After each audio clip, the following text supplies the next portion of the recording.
આજે વડોદરા ખાતે સ્વચ્છતા મહાઅભિયાનનું એક દિવસ એક ઘંટા સબકે સાથ ની આયોજન કરવામાં આવી રહ્યા છે. આપ જોઈ શકો છો કે આ સુરસાગર લેકના રોડ આખું ભરાઈ ગયું છે. આજે સવારે 8 થી 9 પણ એ કાર્યક્રમ કરવામાં આવ્યું છે. અમે દરેક વોર્ડમાં 25,000 લોકો મિનિમમ આ મહાઅભિયાનમાં જોડી રહ્યા છે. આ ફક્ત એક મેસેજ આપવા માટે નથી, પણ આવનારા દિવસોમાં ખરા અર્થમાં આ કાર્યક્રમને સફળ બનાવવા માટે જોડી રહ્યા છે.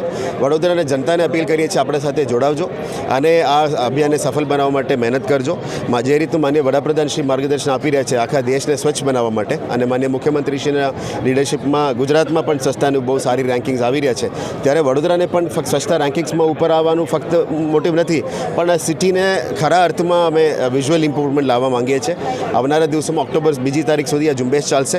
વોર્ડ વાઇઝ વોર્ડ પ્રમુખ વાઇઝ અને જે વોર્ડ ઓફિસર સાથે મળીને આ લોકો દરેક સોસાયટીના પ્રમુખ સાથે પણ મિટિંગ કરી રહ્યા છે, જેથી કરીને દરેક સોસાયટીની પણ હરીફાઈ કરવામાં આવશે અને એને સન્માન પણ કરવામાં આવશે, જેથી કરીને એમને પણ એક મોટિવેશન મળે. આવનારા દિવસોમાં આશા રાખીએ કે વડોદરા વધારે સ્વચ્છ બનશે, ક્લીન બનશે અને ગ્રીન પણ બનશે. એટલે મીડિયાના મિત્રો મારફતે અમે આ મેસેજ આપવા માંગીએ છીએ કે આપ પણ અમારા સાથે જોડો, વડોદરાના નાગરિક આપણા સાથે જોડે અને આ કાર્યક્રમને સફળ બનાવે.